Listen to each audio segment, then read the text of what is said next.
Brought to you by the New Jersey Education Association. We are pleased to be joined by Karen Gorzynski, who is choral director at Somerville High School, part of our NJA partnership, Classroom Close-Up, a great series that you can see on our sister station, NJTV. You watch Classroom Close-Up? Yes, I do. It's a great series, right? It's wonderful. Well, you're in it.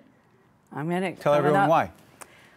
Somerville High School Chamber Choir has a wonderful relationship with the students at the Midland School. Describe the Midland School. Midland School is a wonderful nonprofit school for special education, meeting the needs of many developmentally disabled students. So your choral group gets together with their choral group once a year. Once a year. Magic happens? I would say so. So you say it, I've read about it, Classroom Close-Up featured it, you haven't seen the video, I haven't seen the video. The way this is set up is they didn't want us to see it until we see it together here in the public television studio. How's that? That's great.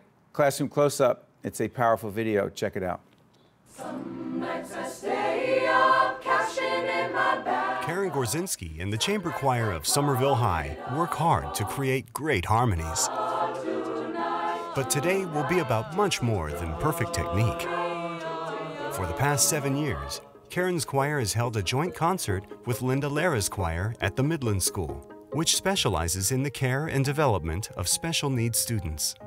In 2007, I was nominated for a Somerset County Arts Teaching Award. I did not receive the award, but Linda Lara did.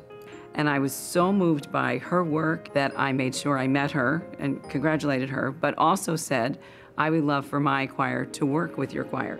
And I said, I'm all for that because we need experiences with the community for our students. Karen and I get along beautifully, and music is the unifying experience for us, and so we just went with it. Mrs. Lara said Gabby is super, super excited. Not only to have a solo, but to be sharing it with somebody. That she's gonna go back and forth with, you know, with someone else is very exciting. So, yeah, I'm already gonna cry, so. All right. I'm really excited because this is always one of my favorite trips out of the year, and the music department here does a lot of them, but this is like the #1 that we all look forward to. Having gone last year, the nervous energies have gone away because I've already been there, and it's just a lot of fun. This is another example of the universal language bringing people together. I feel like it could heal the world. It's awesome. Hi, Ellen, how are you? Somerville High is warmly welcomed by the Midland School with high fives Hi, how you doing? I remember you from last year. and plenty of hugs. The day will include a pizza luncheon and a concert for the Midland School faculty and students. We will stand with you. It's just a beautiful moment to be singing with everybody, and especially sharing the solo with Gabby. Like, I was able to sing with her and just make music with her, and it was wonderful. It was great. I feel confident to sing Let It Go around the whole school. Sometimes I get nervous, but Mrs. Lara just says, just let it go. It doesn't matter what language you speak, what ability or disability you have, everyone enjoys music and can be brought together with music. The concert made me feel most excited and happy. I love my students, and I am very proud of what they did today. They have big hearts.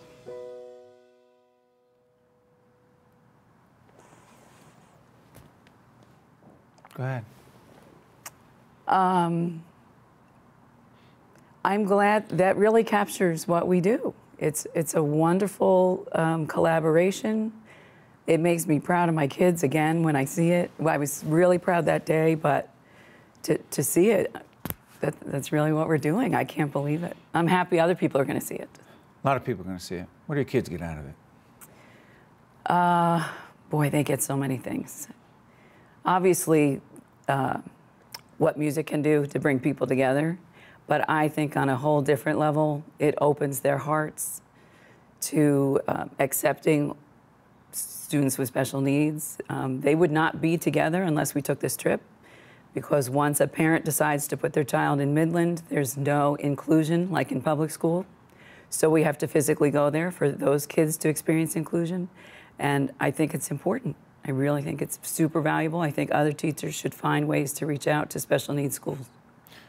They don't meet until the day of. Correct. But there's some carryover from the year before. So some of them knew each other, a lot of them did not. Why did you reach out for Linda, the other teacher? Why did you do that?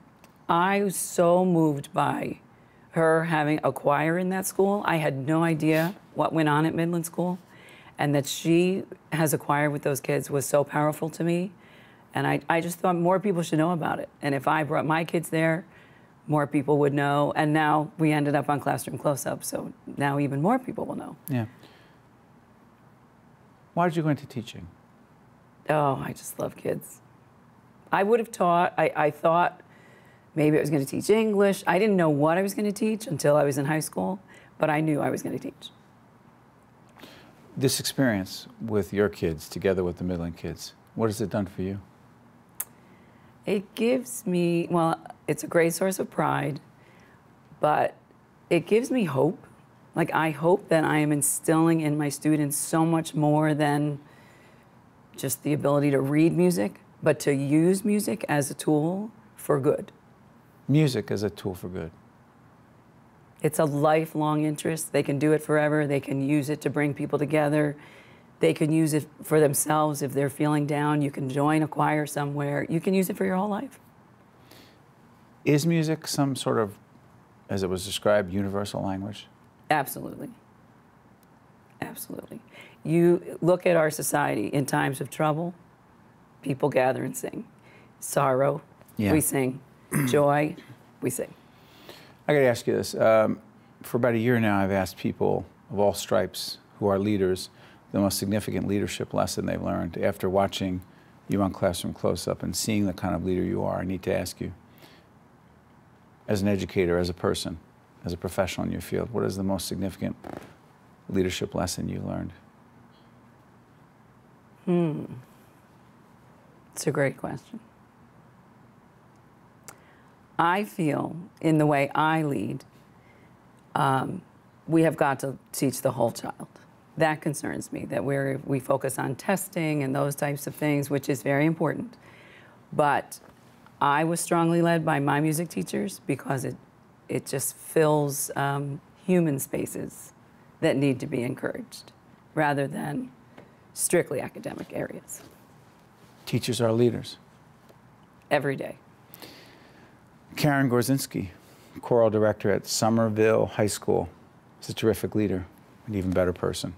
Glad you're in the classroom. On behalf of all the parents who have their children in public school, I say this every time, I just want to repeat it with you. Thank you for everything you do every day for our kids.